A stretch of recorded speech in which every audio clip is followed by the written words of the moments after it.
네, 먼 길 와주셨는데 또 많은 시간을 기다리게 해드려서 죄송하다는 말씀을 먼저 드리고 싶습니다. 지난 7월 9월 두 차례 전국 자영업자 비상대책위원회에서 차량 시위를 진행했습니다. 어떤 목소리를 전달하고 싶어서 차량 시위를 하셨습니까? 네, 장기간 19개월입니다. 자영업자에게만 집중되어 있는 잘못되어 있는 이 방역 정책에 지금 저희는 생계 위협을 이제 느끼는 상황이 되었고요. 이에 더 이상은 참을 수가 없어 이 목소리를 알리고자 이 시위 진행을 하게 되었고요. 집회나 네네. 1인 시위와 같은 다른 방법도 많았을 텐데 네네네. 굳이 차량 시위를 하신 이유가 있으십니까? 그 차량 시위를 한 이유는 정부도 인정한 그 드라이브스루 방식, 검사 방식 등의 이제 비말 전파가 있지 않은 안전한 방식이라고 생각을 했고요. 시민들의 그러니까 어떤 불편을 덜을 수 있는 자정에 할 수 있는 선한 방식이라고 저희 생각을 했습니다. 네, 그렇게 정부의 방역 조치에 대해서 끝까지 따르시는 협조적인 자세를 취하셨음에도 불구하고 당시 경찰의 과잉 진압이 논란이 되고 있습니다. 지금 수사를 받고 있으셔서 오늘 못 나오셨는데 김기용 비대위 공동대표는 경찰 조사까지 지금 받았습니다. 그 당시 경찰이 제기한 위법 행위가 무엇이었습니까? 저희가 1인 차량 시위를 하고자 불특정 다수가 있는 카페에 올렸고요. 그리고 자발적 참여를 하시는 분들이 모여서 시위를 진행을 했습니다.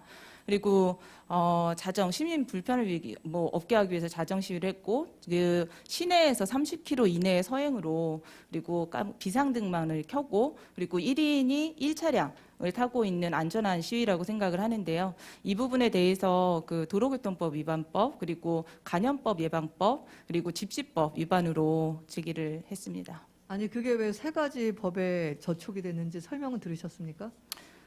저희도 어떻게 접촉이 되는지 알겠습니다. 모르겠습니다. 그건 네. 제가 따로 청장께 질문하도록 하겠습니다.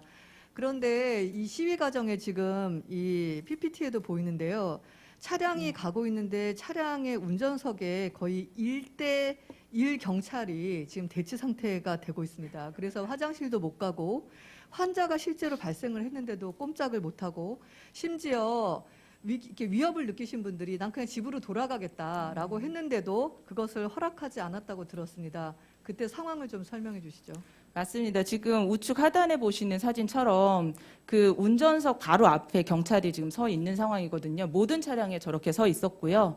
가장 그 하위 차선으로 몰고 차량을 저렇게 정체시킨 상태에서 말씀처럼 그 몸이 아프다고 하는데 문조차 못 열게 했었고요. 화장실은 물론이고 집으로 가겠다, 회차하겠다라고 하는데도 2시간여를 저렇게 저희 묶여 있었던 상황이었습니다. 그때 차량 시위에 트럭이 2대가 있었습니다.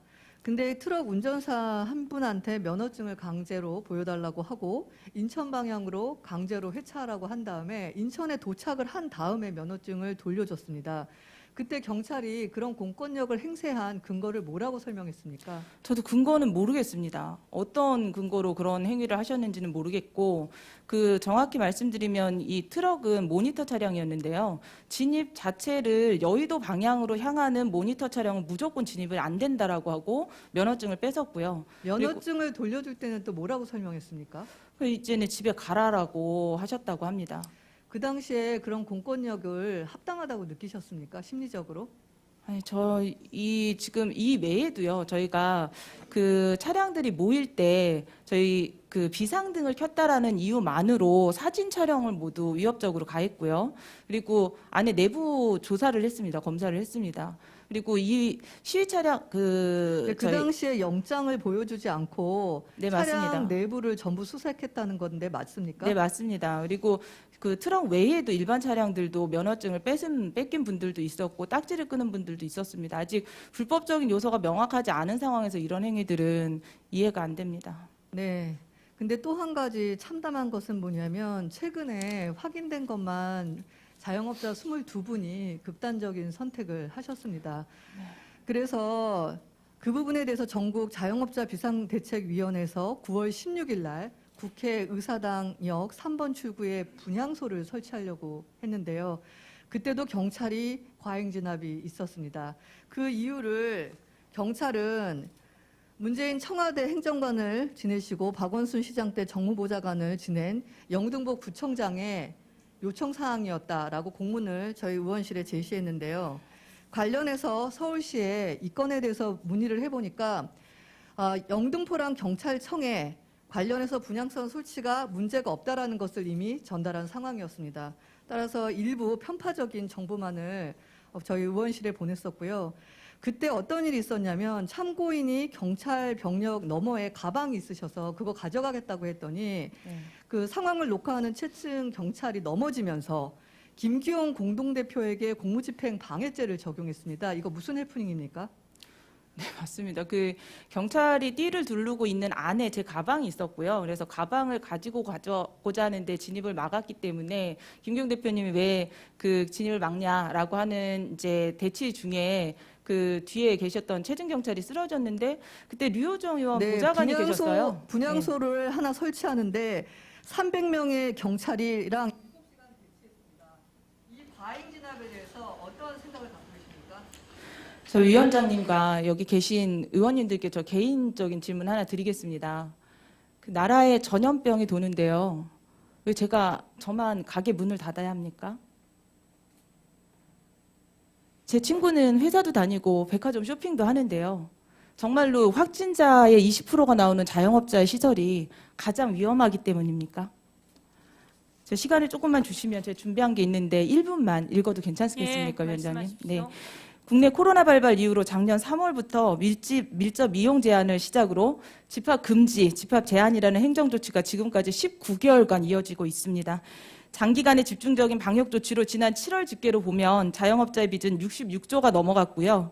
그리고 폐업을 하는 업장이 45만 3천 개, 하루에 995개.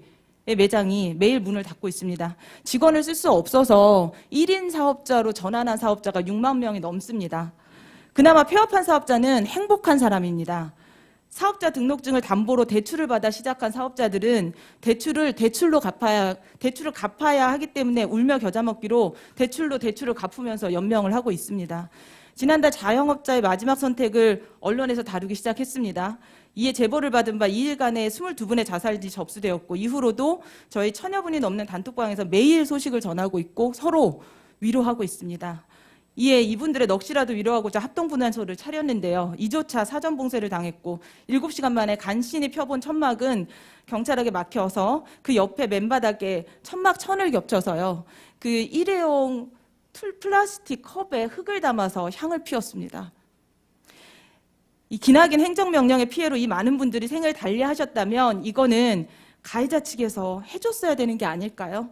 여기까지는 아니더라도 경찰과 지자체의 분향소 설치 탄압과 분향을 오시는 분들께도 일일이 신분 검사를 하는 등 위협적 행동은 이해할 수 없는 부분입니다. 또한 분향소를 집회 시위라고 정의하고 제지한 상황에 대해서도 해명이 있어야 할 것이라고 생각합니다. 현재 자영업자 비대위 김기용 대표에게 집시법으로 2건, 공무집행 방해로 1건 지속 가중이 되고 있고요. 집시법으로 부산에 계신 대표 1건, 그리고 경남에 계신 대표 1건, 경찰 소환 조사 받은 바 있습니다.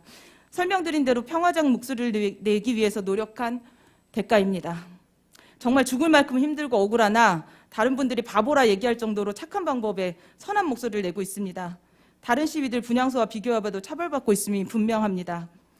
경찰은 지난 차량 시위와 합동 분향소에 대해 코로나19 대응 전국 자영업자 비대위 대표들에게 가하는 경찰 소환, 물리적 행위, 과도한 탄압을 중단하여 주시기 바랍니다. 예.